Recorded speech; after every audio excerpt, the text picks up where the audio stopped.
Good afternoon. I hope everybody's doing well today. Today we are going to start reading The People's Bible by Joseph Parker, which I think should be an accompaniment to the entire Bible. My goal is to read the entire Bible, but I don't want to just read the words. I would like to first read some kind of commentary or something as a guide to help me understand as I'm going. So I don't want to just superficially read it.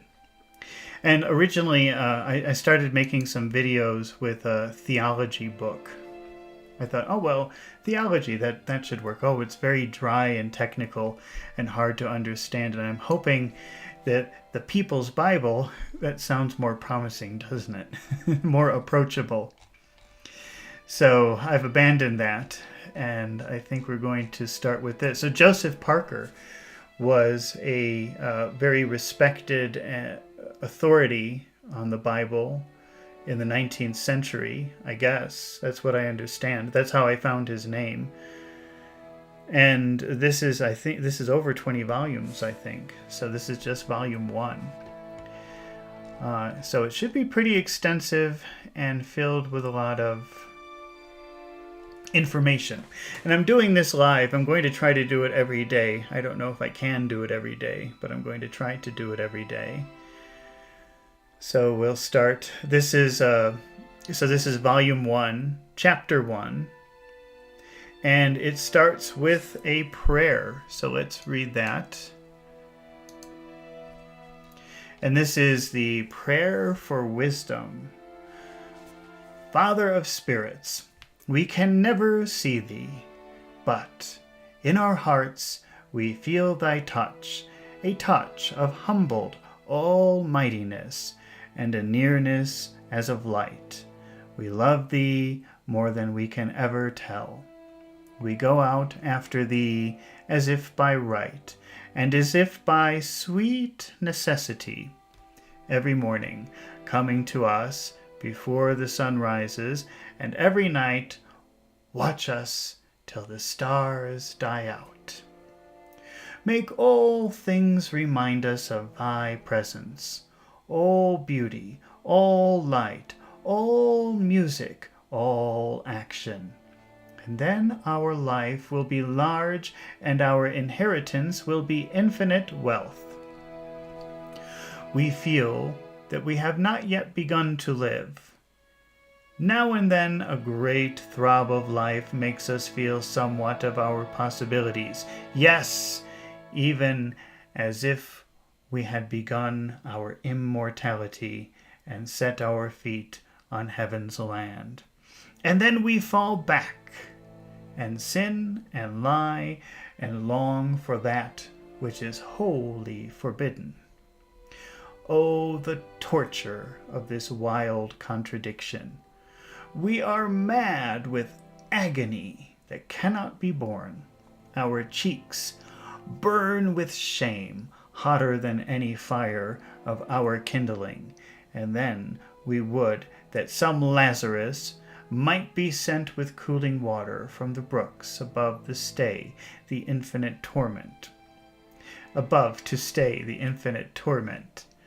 But no human answer comes to the crying of our pain. We now come to thyself, for with thee is all the mercy of the cross.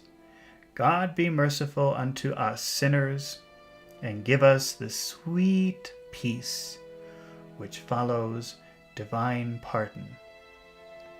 Blessed Savior, thy fragrant name makes the whole Bible smell as a garden of rare flowers. Today we open the book, that we may walk with thee and hear thy voice and see the wonders which are forbidden in the little letter. We would not go a step without thee, for then verily we would go out of the garden into the bare wilderness.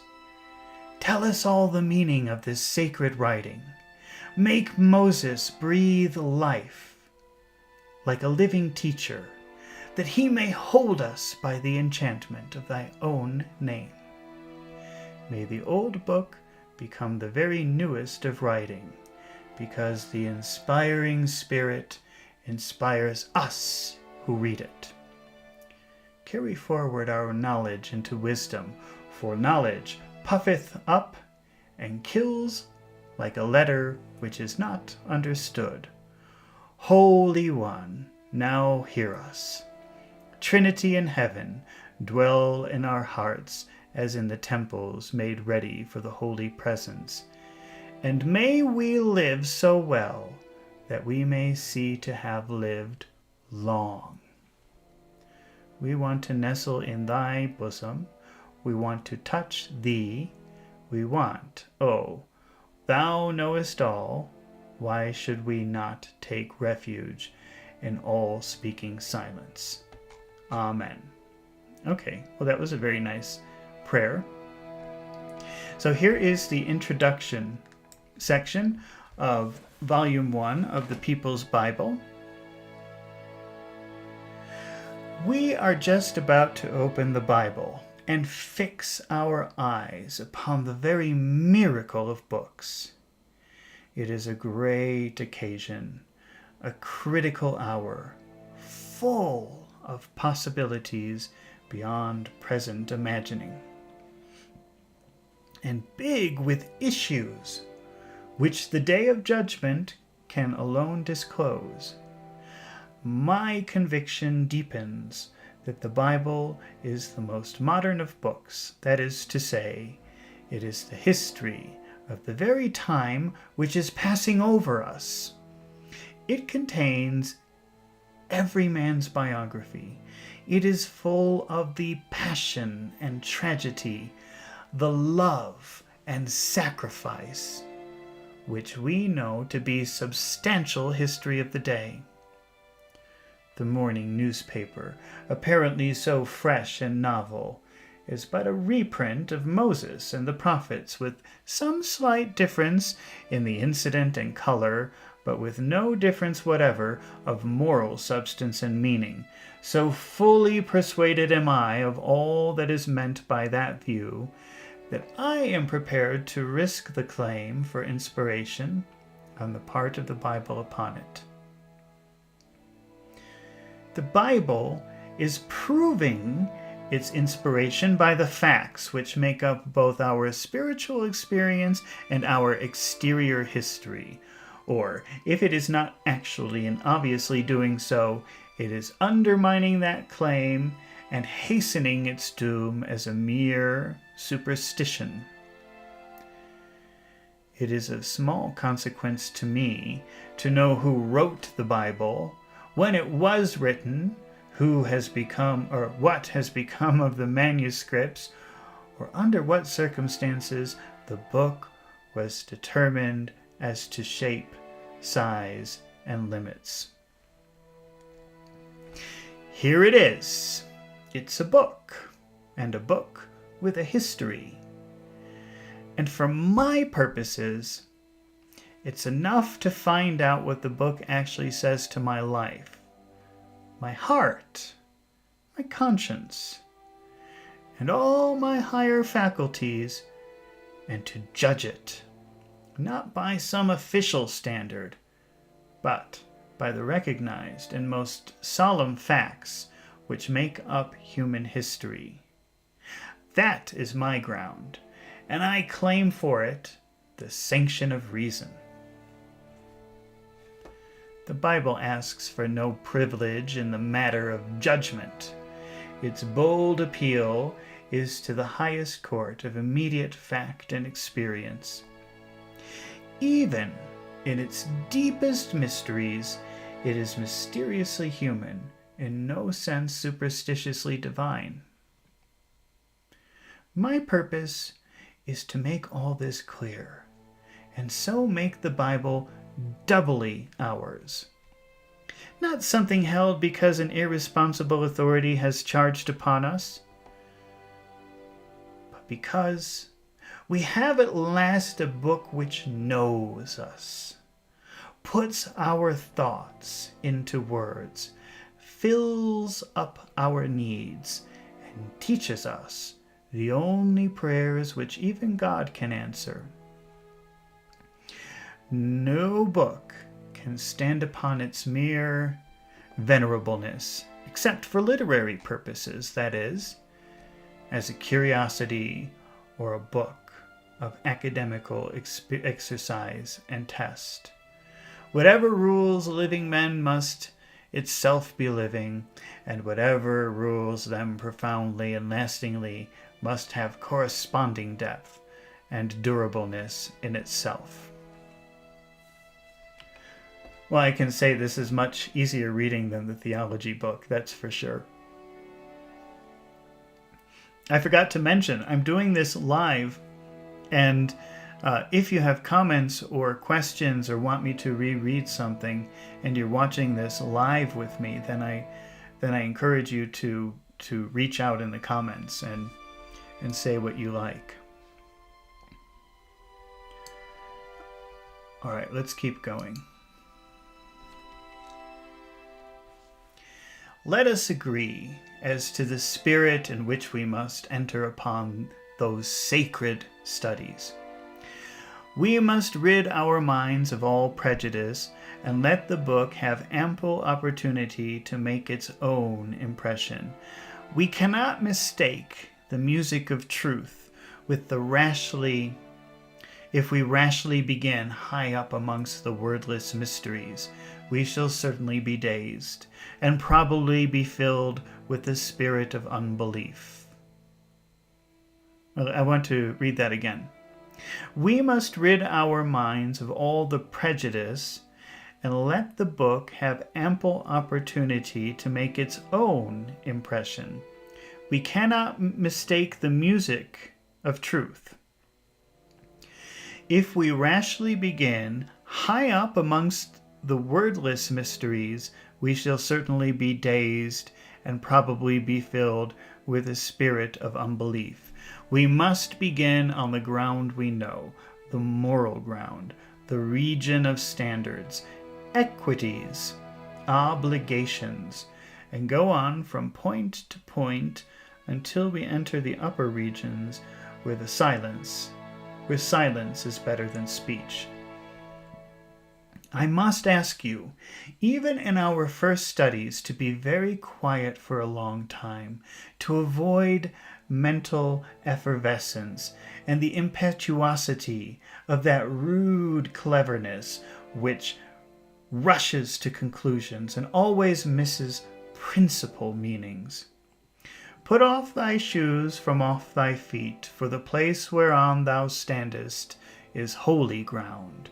We must indeed judge the book in some degree by the spirit which it demands on the part of its readers. If for a moment it can tolerate irreverence, it is no book of God's. It must devour the frivolous man, yes, even with fire unquenchable, and cast into outer darkness the man who would pry with mental jauntiness into its secrets. There need not be any ostentation about the repulse, as if arising from a mere pride or vindicating an arbitrary superiority. The repulse must come without show of pique.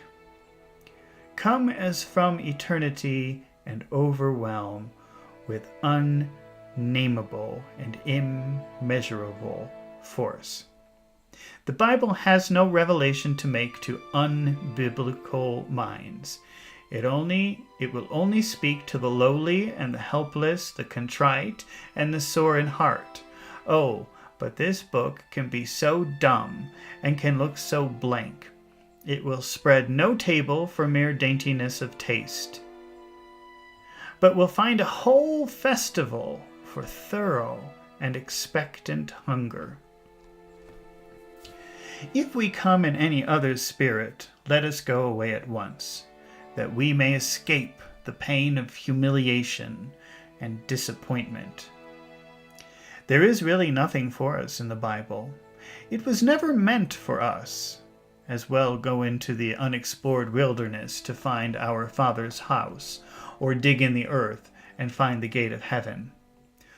Open thou, Open thou mine eyes, that I may behold wondrous things out of thy law. Thou who didst write the book for man, prepare man to read the book. Give him the sensitive heart, the apt mind, and obedient and most loyal will. Then shall the book hold all things true and be unto the soul as the very library of God.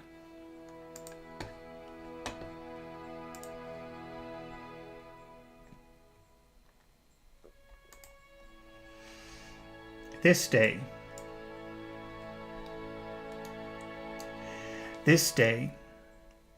I seem to begin my life work, the very thing that expresses my supreme purpose and highest hope.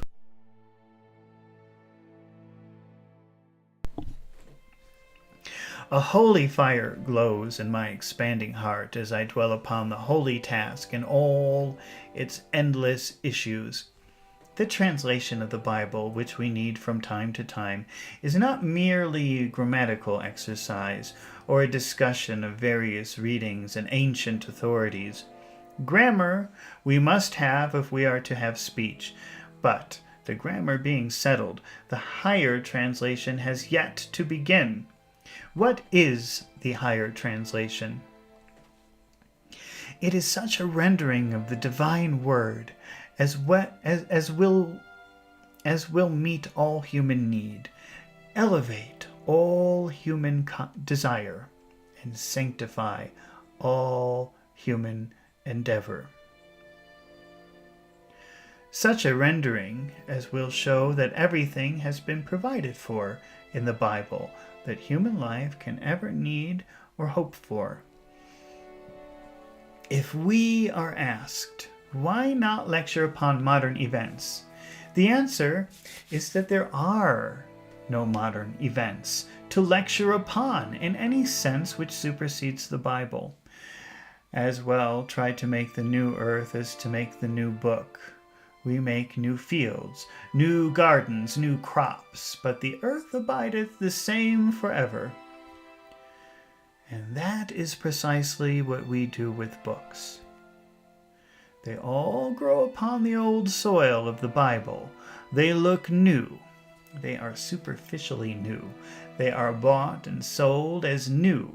But the word of the Lord abideth for ever, and man's work is but a labor of a brief day. How much farther have we got than Adam and Eve, man and woman, strength and beauty, the temptation and the sin, the felt nakedness and the sheepskin covering? Not an inch. Cain still lives in Cainism. The world is still bringing deluges upon its own sinful head.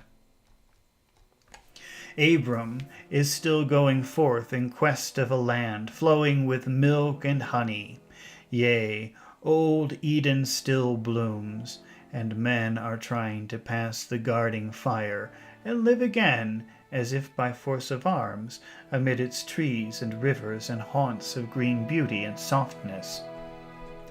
How to get back to that garden is the problem of all time and the despair of ambition.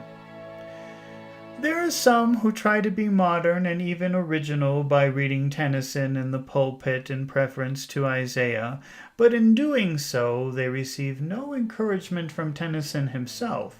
These small madnesses are not wholly inexplicable.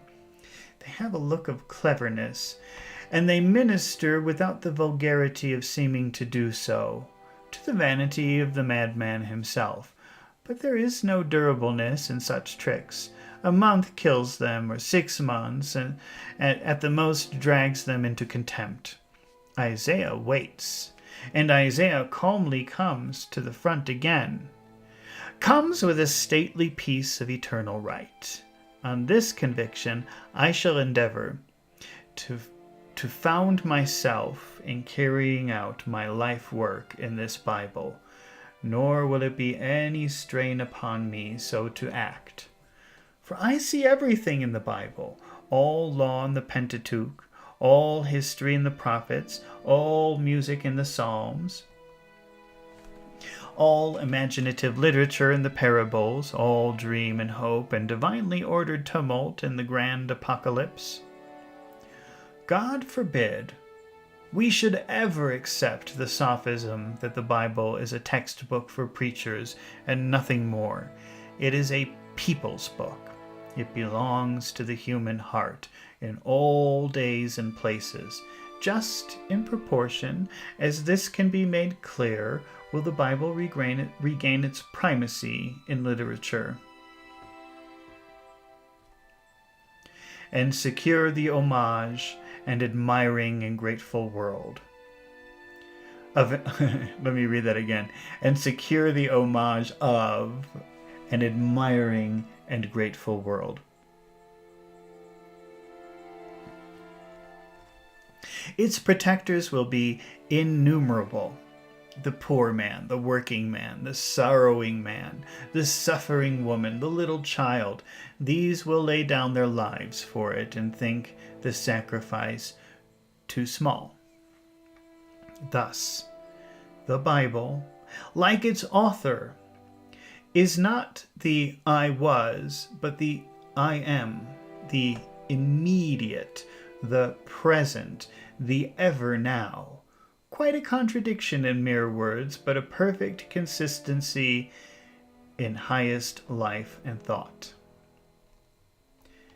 It is indeed pitiable, something quite absurdly vain, to hear a certain kind of people making out by lame violence, which they mistake for forcible reasoning, that the Bible is an old world book, a rag out of fashion, not a garment fit for this day's wearing. Some knavish preachers are not ashamed to do this. They have lived on the dear old book. It has kept them in their families and food and lodging these last 30 years, and yet they have nothing good to say about it. They like better the last book, which they do not understand, or the last novel, which is as hemlock or cruel strychnine to the soul. Thieves they be, knaves with pulpit robes reluctantly thrown over their thievish breasts. Beware of them. They are clever liars, swindlers, who look too innocent to be quite guiltless, hirelings who hunger for the pelf. What's a pelf?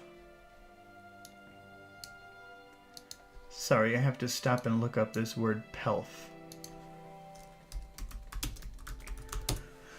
A pelf, money, especially when gained in dishonest or a dishonorable way.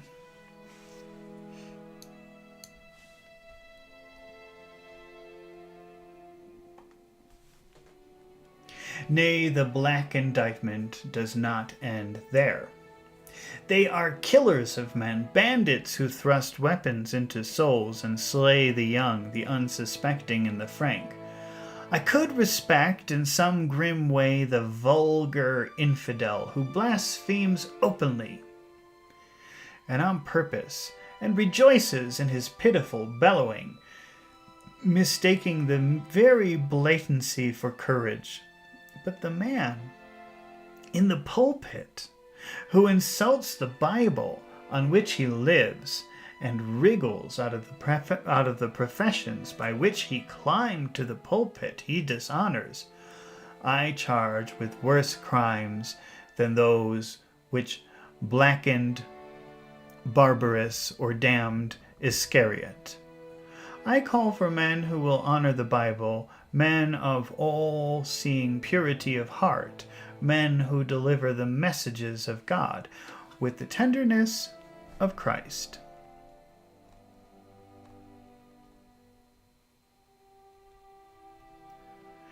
More Bible is what is wanted, fuller reading of the book itself, and much freer application of it to the facts of daily life.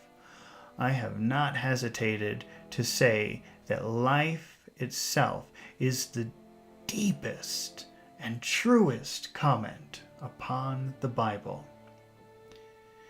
And in the Bible, absolutely everything is to be found in germ and outline. The Bible must be dashed out of the hand of the priest and put into the hands of the people. I will not have it that the Bible is a mystery book in the sense of being only accessible by experts.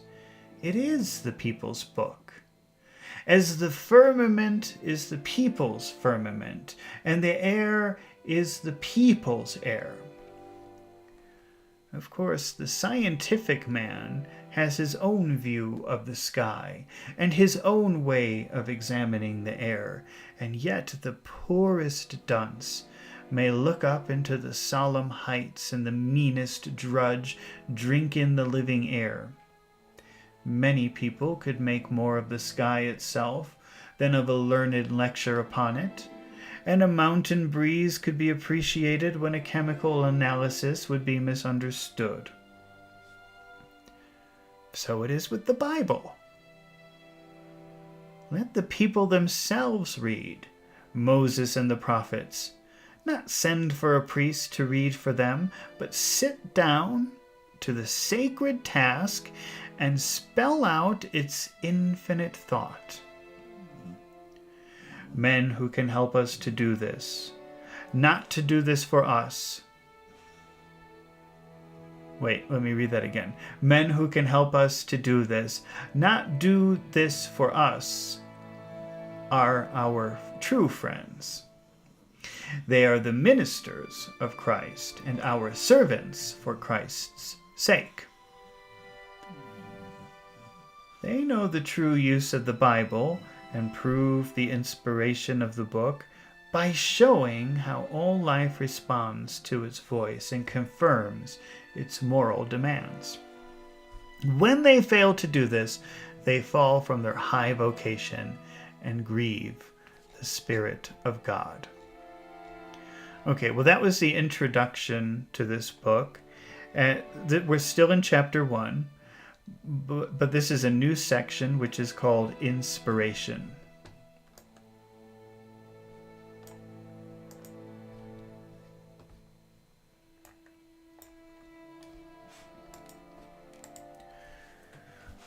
According to the teaching of both Testaments, a few men seem to have been divinely inspired either to speak or to put down in written form what was communicated to them as the truth of God. This inspiration was, we are led to believe, according to but a few, not one of whom, however, so far as we can learn, ever brought moral discredit upon his solemn and august vocation. Some of them had been even profligate in iniquity before their inspiration. But having spoken the word of God, they appear to have been purified as by a holy fire. That their number was but small is rather an argument in favor of their claim than otherwise, when we consider what is evident in all the highest energy and form of life known amongst ourselves. Few men, for example, have been inspired, qualified, to write the intermediate Bible of civilization. That exciting and often tragical book which interposes between the volume of nature and the volume of spiritual testimony. There are but few historians, few poets, and few aphorists. Yet the few do not speak for themselves alone. They represent human nature and establish their right to supremacy and homage in proportion as they speak not the jargon of a class, but the universal language of humanity. Inspiration does not separate David and Paul from the human race. It lifts the human race to a high pinnacle of honor and expectation. The divine inspiration of one man presupposes a corresponding degree of divine inspiration, actual or possible, in all other men. Few indeed may have been inspired to speak the word, but all have been inspired to feel it. Is inspiration, as commonly understood, given to but a few? So is wealth, so is poetry, so is courage, so is art, so is wisdom. The key of the chamber is given to one keeper, but the chamber itself is to be opened for the entrance of the whole world. Why should David or Paul have been more inspired than I am? Is a peevish inquiry, wanting as much in reason as in dignity, and... Wait, I'm having a technical difficulty.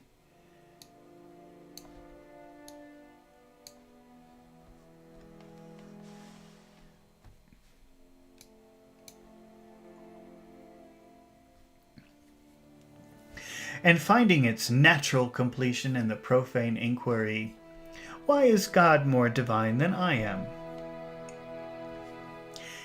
It's a kind of question which vexes human life with most pitiful discontent. It brings with it a brood worthy of itself. Why should Homer have been more poetical? Why should Plato have been more philosophical? Why should Euclid have been more mathematical? It will be answered to their supremacy is held only until a higher genius can successfully dispute it, and that Moses and John should be allowed to hold theirs in the same condition. Be it so. Where do Moses and John deprecate a challenge of their personal supremacy? Yet common justice will insist that if the inspiration of the biblical writers be challenged, the rival inspiration must cover the whole of the original ground. For it must be borne in mind that not only do biblical writers touch upon some subjects which may be treated by ordinary sagacity. I've seen that word before, sagacity, but I always forget what it means. It's bothering me that I can't remember it. Foresight, discernment, keen perception, ability to make good judgments.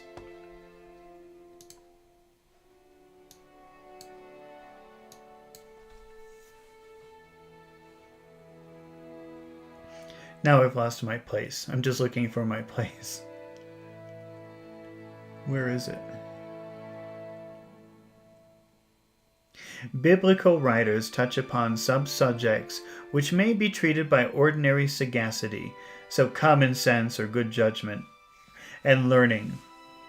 But they distinctly touch subjects which are connected with the innermost life and secret of the universe. It will not be enough, then, to limit the competition to the production of felicitous proverbs or artistic parables. There must be a moral purity, an intellectual grasp, a spiritual insight and sympathy, which shall so combine as to represent the same mastery and familiarity in relation to the invisible and supernatural, which are to be found in the inspired testaments. Then will arise a farther question. Supposing something like an equality in the breadth and tone of the rival revelations, we must know in what direction they respectively move in affecting the practical life of mankind. Does the one move towards reverie, self-content, spiritual isolation? Does the other impel in the direction of philanthropy, sacrifice, worship? These are inquiries which can be definitively settled. But the complaint is not so much that a few writers should have claimed divine inspiration as that their authority should bind the religious faith of all men through all time. It is the idea of apparent despotism in doctrine that is strongly resented? Is the grievance substantial or imaginary? It should be observed that the Bible opens its revelation without any preliminary contract with the reader, either as to limit of faith or a degree of authority. The believers in inspiration may possibly have themselves to charge with a grave mistake upon this important point. For it might be supposed by any one who has attended to the controversy without carefully reading the Bible itself, that the book has upon its very forefront a distinct statement of its divine inspiration and authority, which must be accepted without question or murmur. Nothing can be farther from the fact. As to a formal claim of inspiration, there is no more of it in the opening of Genesis than there is in the opening of the Metamorphosis. Were the Bible put into the hands of a scholarly and critical pagan without one word of introduction or comment, he would be a long time in discovering any tittle of formal claim on the part of the book to be considered inspired and authoritative. He would at once be struck by the loftiness and firmness of its tone, and might be led so far as to say, this man could not have spoken more boldly had the very gods themselves addressed him from the heavens. Or he might attribute the boldness to the quality of the language peculiar for the pomp and sublimity.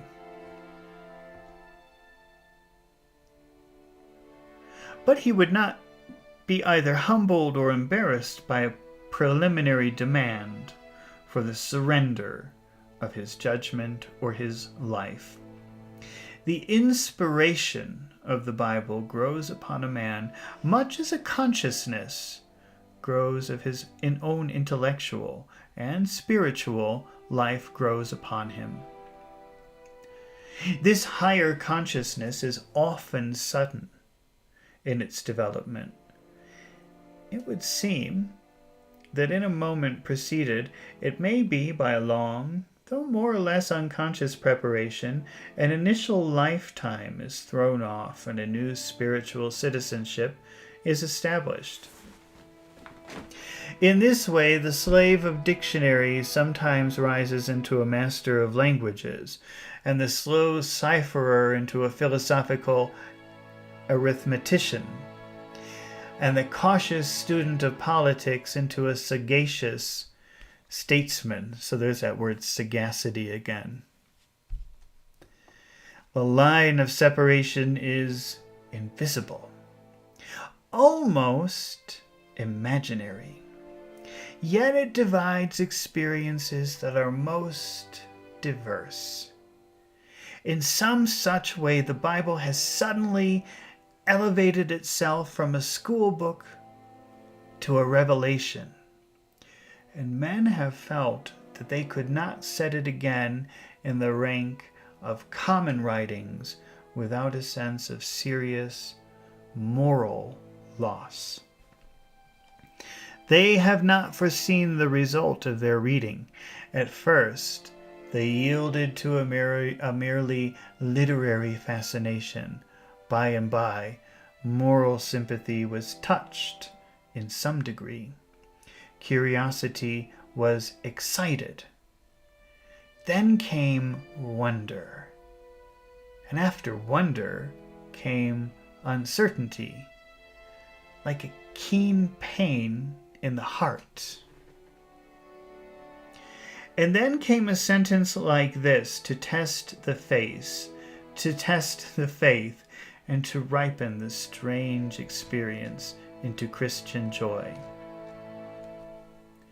Holy men of old spake as they were moved by the Holy Ghost.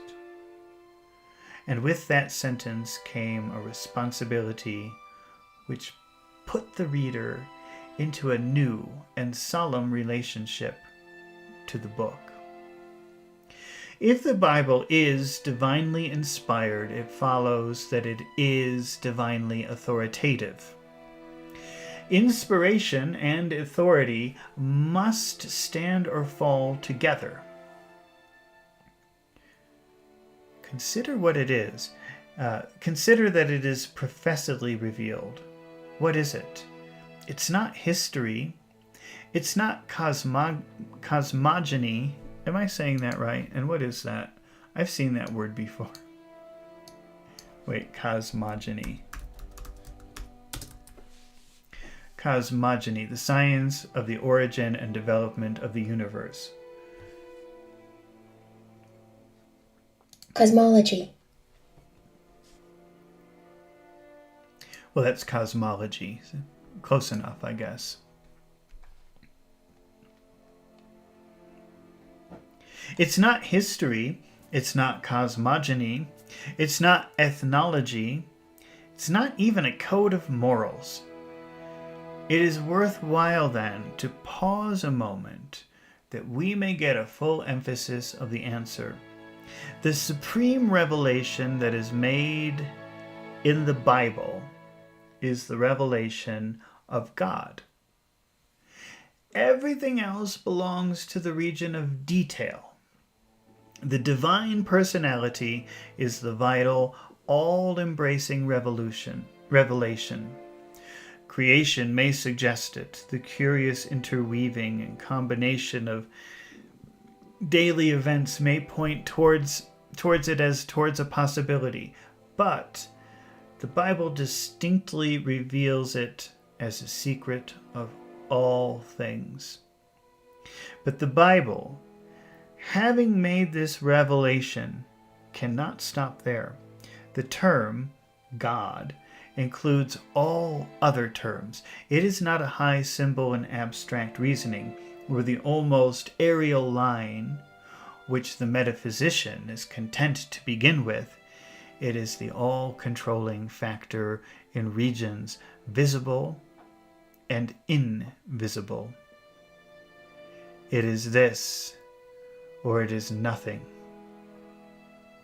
The moment, therefore, that the question of divine fatherhood or rulership is raised, all the great questions covered by the term humanity are raised along with it. And by their very urgency, they may easily create a clamor unfavorable to the consideration of their most important bearings. It is better, therefore, to reason downward from the quiet and solemn heights of the divine personality than to struggle upwards through all of the controversy and bewilderment of human interests.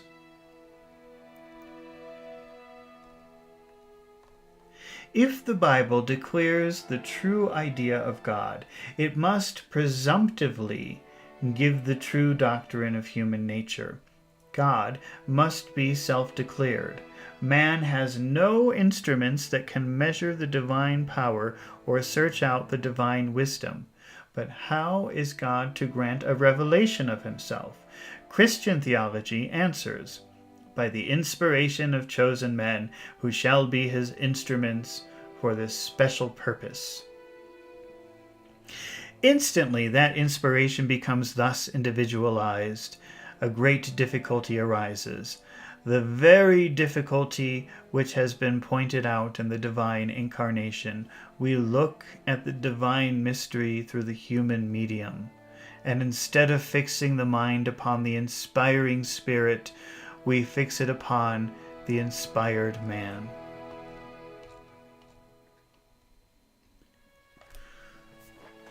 It is thus that loss is incurred, and that disadvantage is inflicted upon subjects of inspiration. To speak, for example, of the inspiration of David is to limit a divine quantity by a human personality. And the danger, almost inevitable, is that the mind be fixed upon the term David rather than upon the term inspiration. We must enlarge the minor term if we can. And how is this to be done? But by speaking, not of the inspiration of Moses or David, Ezekiel or John, but of the inspiration of humanity, the individuals themselves being nothing but the points of contact at which a divine action is set up. Much is gained by this elimination of the personal element. Inspiration is greater than personality. Instead of speaking of the authority of Paul, we are to speak of the authority of truth. Paul may indeed have been chosen as the medium of utterance, but the utterer is God. It is mere peevishness, or perhaps defiance, which chafes at the authority of a man. That is not the question at all. Assent is sought to the proposition and to the eternal authority of God has been declared through human instrumentality.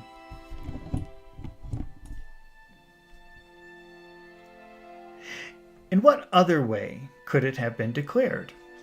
Is there any other way so free from the vulgarity of sensationalism, so rational, so philosophical, so ennobling, so sublime? No homage is offered to Moses, to David, or to Paul. The Bible, in all its divine elements, would be unimpaired were the names of its human penmen removed.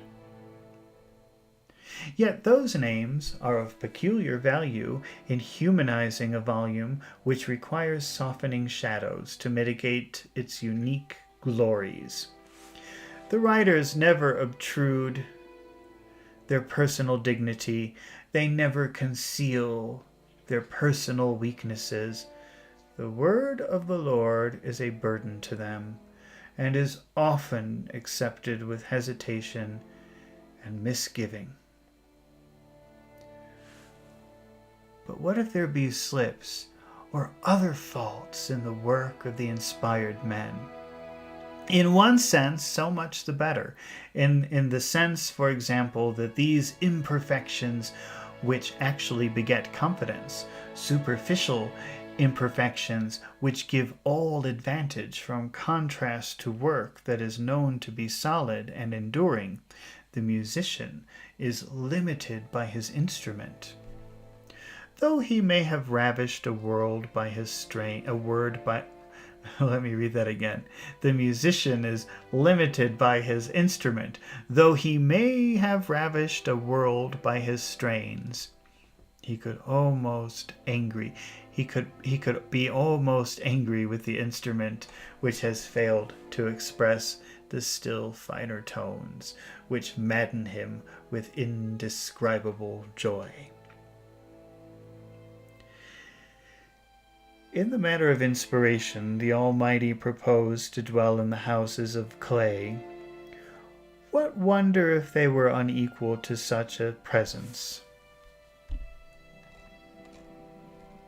We have said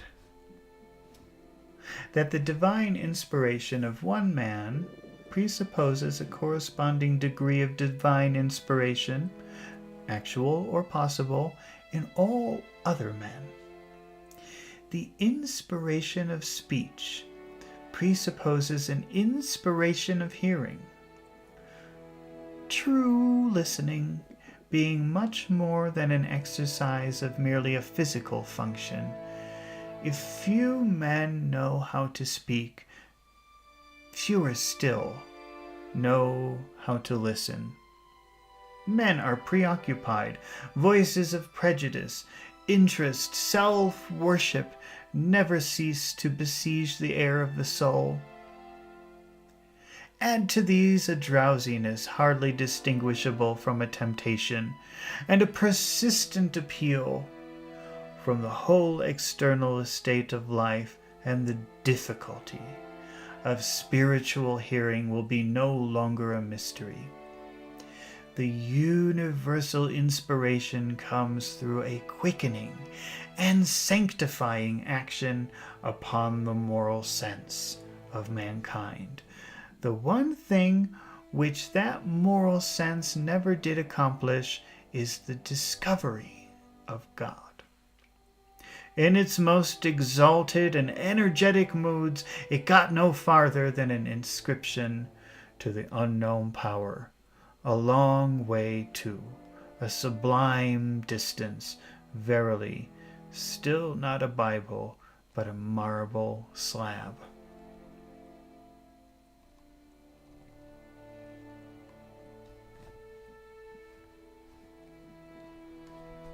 That the biblical revelation of God does not instantly satisfy every mind and bring into unanimity the religious sentiment of the world is a self-destructive argument as applied against the doctrine of divine inspiration. It proves too much. Where is there unanimity upon any subject which challenges alike the intellectual and moral attention of mankind? Not only so, the Bible itself anticipates the very difficulty and mourns with pathetic lamentation that the disclosure of God has been received with incredulity or resentment. If it be suggested that such a revelation should have given as would at once, by its copiousness and brilliance, have established itself in the confidence of the world, the suggestion proceeds in forgetfulness of the fact that the very confidence itself has been warped and vitiated, and is no longer the simple and honest love which is the secret of spiritual sympathy and interpretation.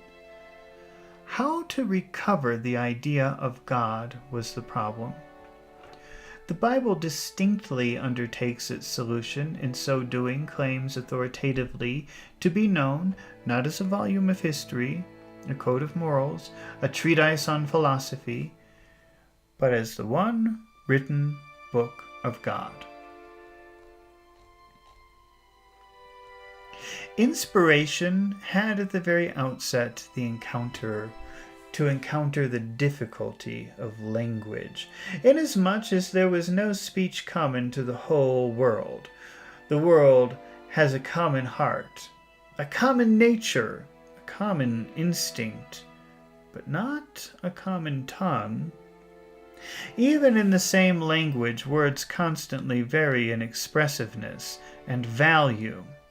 Not only does time change their application and their limits, but they actually convey different meanings to different minds, and there's not always an interpreter at hand to draw the line of exact signification and prevent confusion and controversy.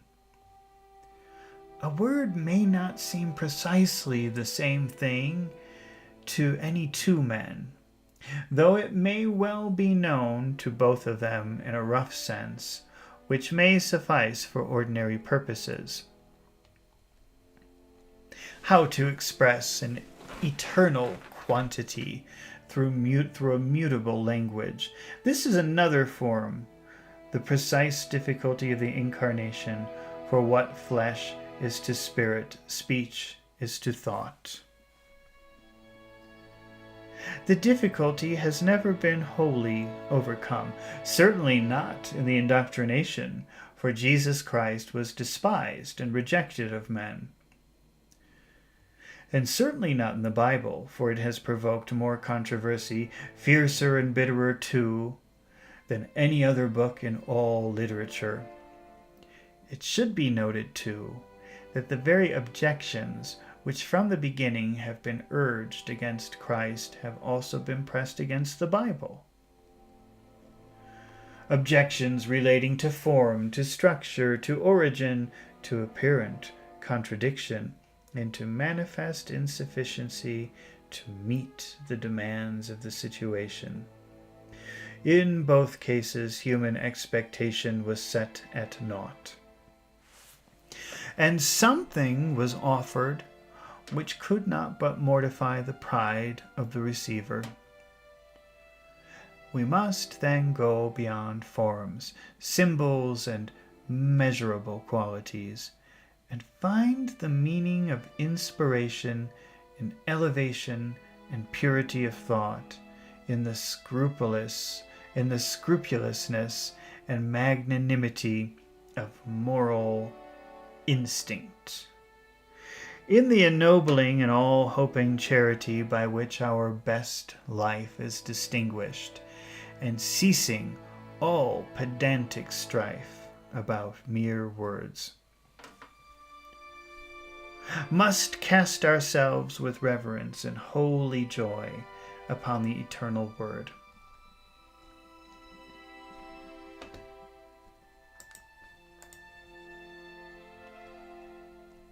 So far we have looked at inspiration as a doctrine. If we are to estimate its value as a fact, we must get at least a general notion of the principal characteristics of the particular book on behalf of which inspiration is claimed. In this and the succeeding chapter, we shall move with what we may call extra-theological limits, for a purpose which will be disclosed as we proceed. At the outset, we must strongly deny that any man could a priori have told the proper scope and tone of a book divinely inspired.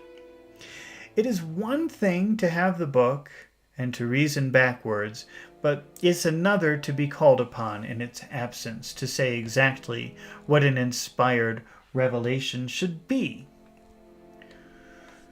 We have to found an opinion upon a particular book, and it will be entirely for the book itself to prove its own inspiration. The Bible must do what every other book must do. That is to say, it must make its own place in the world. Let it prove its inspiration by inspiring its readers. Let it show its heavenliness by the amount of heaven which it sets up on earth.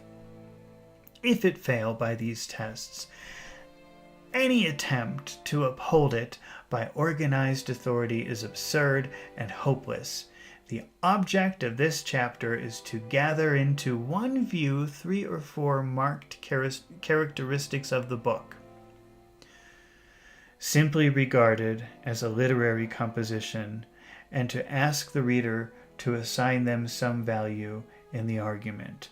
At first, we open the Bible for critical and not for theological purposes, and at once we encounter the difficulty arising from a profusion of peculiar and startling characteristics.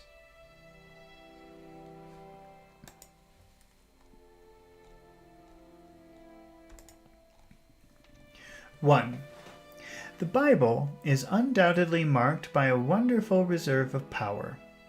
Its writers nowhere betray any sign of exhaustion, nor do they display the slightest wish to make the most of their materials in a literary point of view. There are single chapters which any writer could easily have elaborated into a volume. The rule seems to have been to say everything in the fewest possible words. The Bible abounds in indications, brief, vivid, and multitudinous, and is hence preeminently a textbook. We wonder what the writers do not say more. We wonder that the writers do not say more, yet we feel that even in their brevity they have said more than any other men have ever said. They have marvelous skill and perspective. They excite the greatest expectations, and then teach the readers, whom they have thus almost frenzied, that such expectations are to be held as a discipline, and not to be pushed to a premature fulfillment. The great ambition of other sacred books seems to be to do everything. They put a key into every lock. Under every enigma, they write at least a conjectural answer. They determine the attitudes and services proper to every hour of the day, and whatever intellectual energy they have is apparently expressible in letter and symbol. They resemble the finite in an ambitious determination to represent the infinite, whereas the Bible represents the infinite in a condescending endeavor to find expression in the finite. The Bible is a perpetual beginning, rich in its immediate satisfactions, but richer still in its promises. Through every revelation, there is a hint of another revelation yet to come. The Bible has a wonderful firmament out of which the light comes and the rain, and from which the key of heaven may at any moment drop. Its earth is very legible. Its firmament is an eternal mystery. Is this then the kind of book which is presumably worthy of a high origin? In this reserve of power, has it any resemblance to the book of physical nature? In Bashan, there are not more in Bashan, are there not more acorns than oaks? What's Bashan? Let's see. Old Testament, a region to the east of Jordan, renowned for its rich pasture, east of Jordan. So that's like Syria, I guess. In Bashan, are there not more acorns than oaks? Under quiet exteriors, are there any fierce energies? Is there anywhere a sign of exhaustion, as if the creation were almost equal to the Creator? Completeness may be a sign of weakness. Omnipotence has no final line. When the artist says that he can add nothing further to his picture, he confesses the limitation of his power. The attainment of his ideal, is the signature of his weakness. The Bible is full of gaps, of unfinished pictures, of jagged and broken outlines. In the artistic sense of the word, there is no perfection. The question is whether there is sufficient astronomic force to overcome all surface inequalities and to secure the velocity which is rest and the friction which is light. The theologian must determine this rather than the critic. Number 2.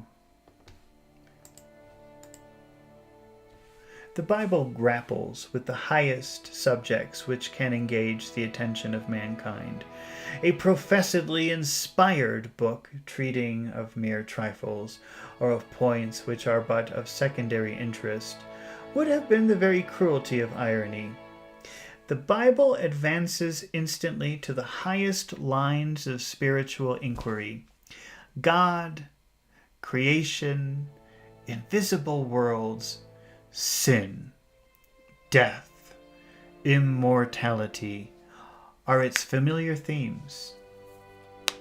But more important than the fact of its grappling with such subjects is its peculiar method of treating them. Its approach, so to speak, is invariably from the higher side. The Bible reveals, it does not suggest. It declares, it does not investigate. All the surprise is on the side of the reader, never on the side of the writer. Looked at it in the light of presumptive inspiration, this is precisely the proper result. If God has spoken at all, he must have spoken positively and authoritatively. The tone of the Bible is emphatically immodest and exaggerated if it is the tone of mere inquirers or speculators. On the other hand, it is the only tone, so far as we can judge, that befits the supremacy and condescension of God. The imperative mood which is seemly in a king, is brusque in an equal and impertinent in an inferior. This is the mood of the Bible. Though its subjects are innumerable, there is no incertitude in its statement of any one of them. More, indeed, might have been stated as it appears to our impatience, but more may mean less, as excess of light is equivalent to darkness. The Bible tone is such as befits inspiration. But it is an obvious and fatal mistake if it is a vox et proterea nihil. Oh boy, we better translate that. Here we go with the Latin already. Vox is voice, but let's see. Praetoriae nihil. I guess nihil is like nothing, right? But wait, let's see. Latin to English. Vox et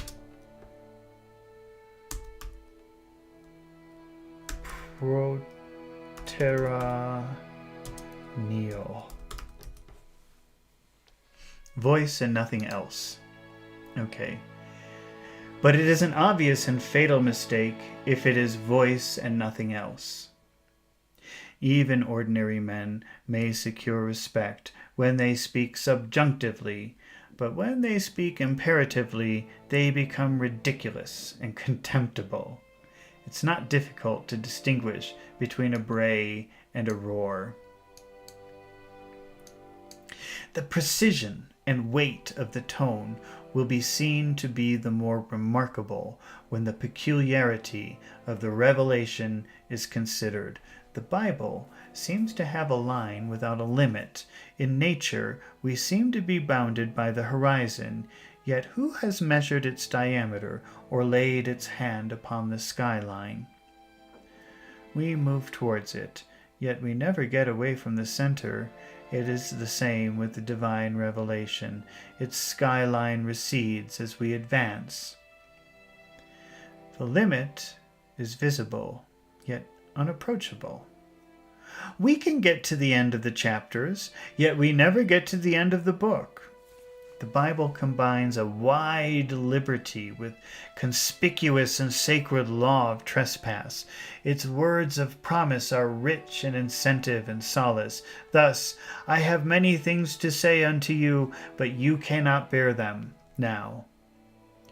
We know in part, and we know prophecy in part. But when that which is perfect is come, then that which is in part shall be done away. It doth not yet appear that we shall be hereafter. Ye shall see, when Christ, who is our life, shall appear, then shall ye also appear with him in glory. By such words, were there no other, the Bible separates itself from all other books which claim to convey such sacred communications. Not only does the Bible grapple with the greatest subjects and pronounce upon them with dogmatic precision and emphasis, it so discloses its subjects as to demand the interest of all nations through all time. The Bible insists upon being the book of the whole world. It does this, too, in a very wonderful manner. At first, it makes no claim as to circulation. By and by, it becomes a book of much importance to a particular people. Farther on, its language increases in copiousness and boldness, and finally, it declares it leaves to be for the healing of the nations. The change of tone as between the Old Testament and the New is one of the most remarkable phenomena in all of literature. There is a steady, though often imperceptible, movement from the local to the universal. In the Old Testament, there's an antiquity which makes one solemn, so gigantic, so silent, so irreparable. are the ruins of empire, ritual, and fortune. There we find the thick moss, the biting canker, the seal of death, and all this strangely interspersed with the beauty which must live forever. In the New Testament, there's all the stir of modern life, enterprise, revolution, progress. Men are moving from land to land, speaking in all languages, publishing one name and bearing one grim symbol. Is such a movement in keeping with the presumptive inspiration of the book, the Old Testament having reached the height of sublimity? What eminence remained for the New?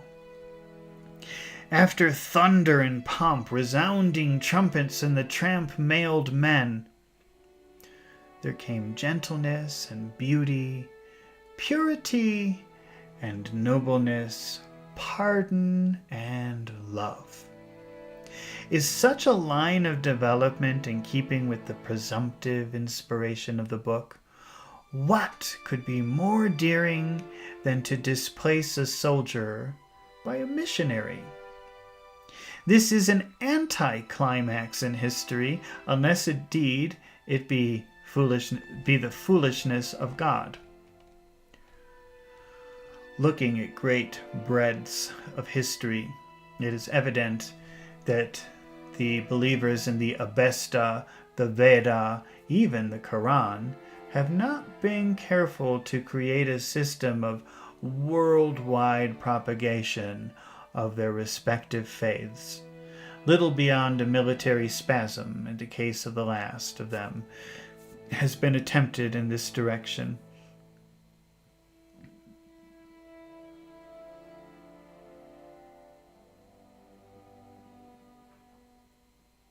But the believers in the Bible have been impelled to translate it into all languages and to send it into all regions. The Bible has, as a mere matter of fact, forced its way where no other book has ever gone.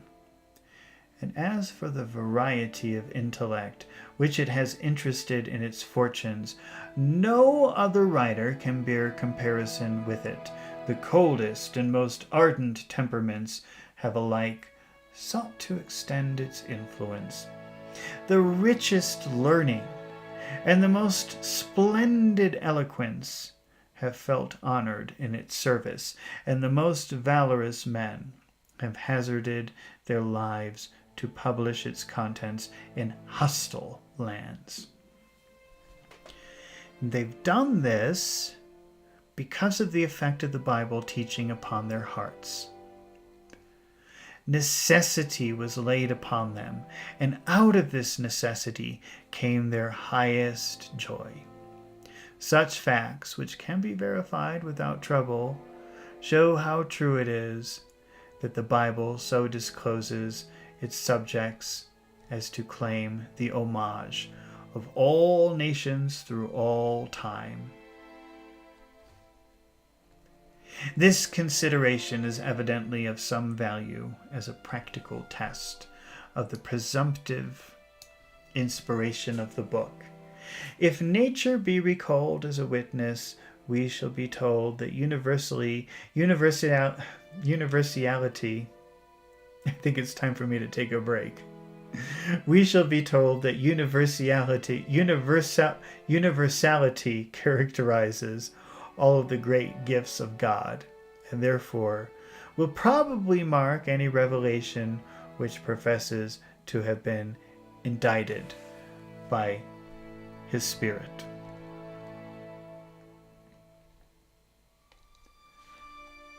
Okay, I'm just going to take a 1-minute break, and I will be right back.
All right, we're back. Let's continue. The Bible contains the most startling proposition as to the destruction of sin. In some respects, it is its supreme peculiarity. The action which the Bible proposes is infinitely more remarkable on the divine side than on the human. How to take sin out of the world is the problem.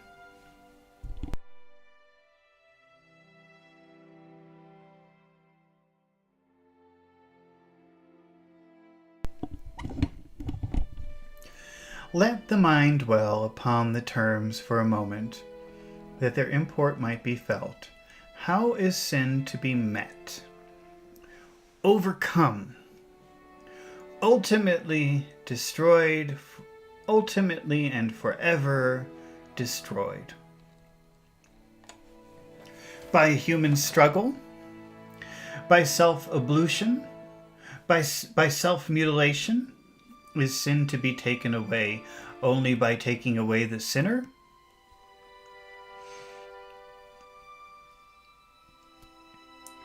What originality would there be in so obvious and coarse a method? This question is how to save the man and destroy the sin. And the answer to an inquiry so vital cannot but be waited for with anxious impatience. In the midst of speculative debate upon the point, the Bible comes forward with this startling answer. God himself will die, the just for the unjust. If this is not the supreme blasphemy, it is the very gospel of God. One or other, it certainly is. It is not an answer that can be spoken of with indifference. As a human suggestion, it is utter madness. It is salvation that is contemplated in the terms of the inquiry. But how can salvation come by death? Observe, this immediate argument does not touch the theology of the proposition. It is wholly concerned with the mere facts which lie upon the very surface of the inquiry, the most tragical of which is the proposition that the just should die for the unjust,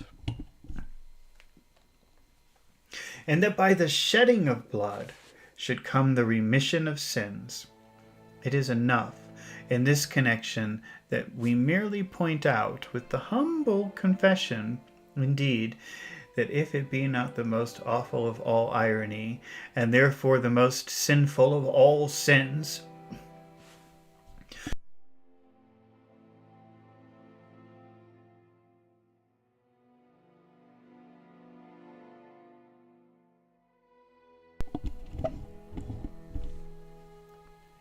it is the most affecting doctrine that ever appealed to the human heart.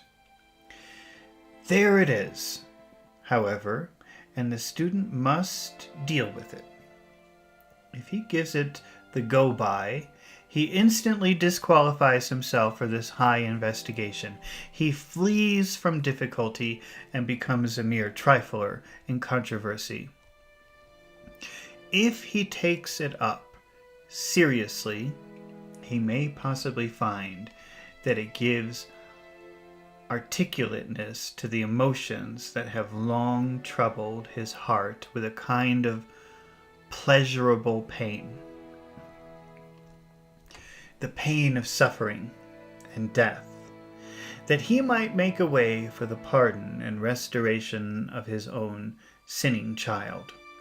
The child may never have measured his own sin until he has seen the agony of his father's wounded love. But here we are, touching points beyond our argument.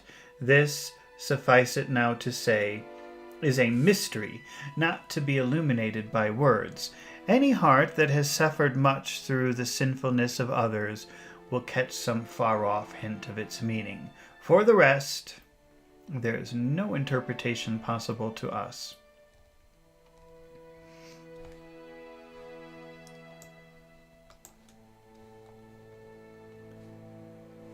The Bible is marked by a marvelous combination of sublimity and condescension alike, as to subject and to method of treatment. There are heights from which descent would seem to be impossible, and there are familiarities which are apparently too minute and common to permit of return to the highest dignity.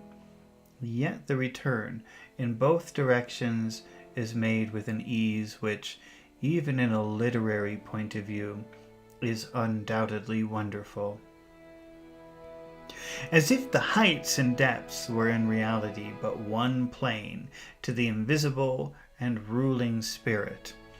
If astronomic motion smooths the mountainous and rugged surface of the earth, what if spiritual velocity make one line of things which to us are high and low, sublime and approachable? What a book is the Bible in the mere matter of variety of contents.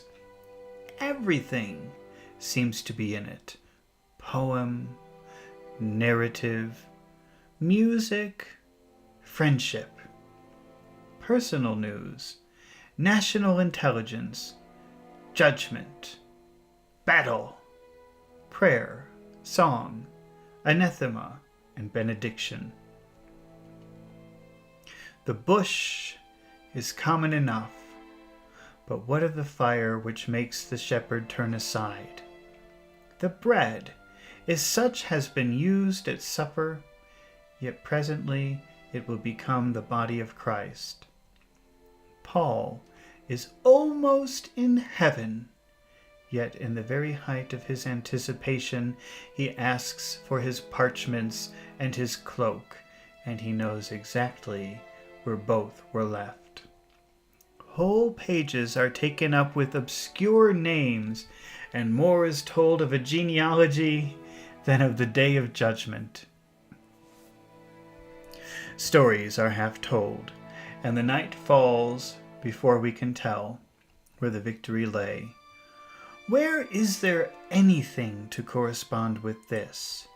Not in any book, certainly, but in actual life. There is the self-same thing over again without the loss of one line. If the sun could print for us what he sees on any day of the year, he would print a second edition of the Bible. We should have it all over again, including perhaps something even of creation itself, with its light, its ascending and descending waters, its trees, bringing forth each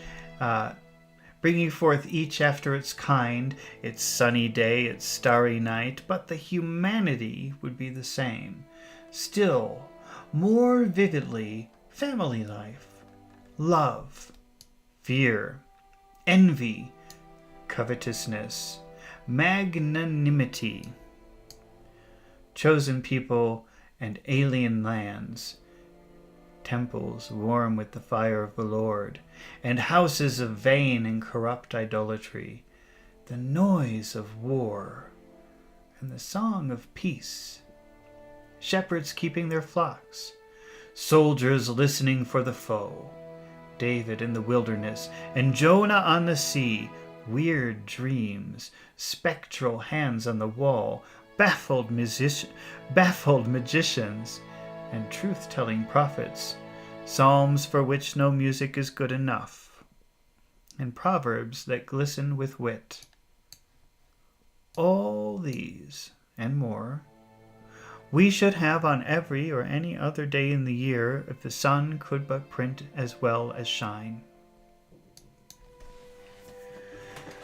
This is just the Bible. It is a page torn out of the great volume of human life, only torn by the hand of God and annotated by his Spirit. What is the daily newspaper but a revised translation of the Bible, often indeed with God left out in the spelling, though he cannot be left out in reality? Take tomorrow's paper in one hand and the Bible in the other, and see if the paper be not full of repetitions, and if there be not something like an echo of in all its utterances.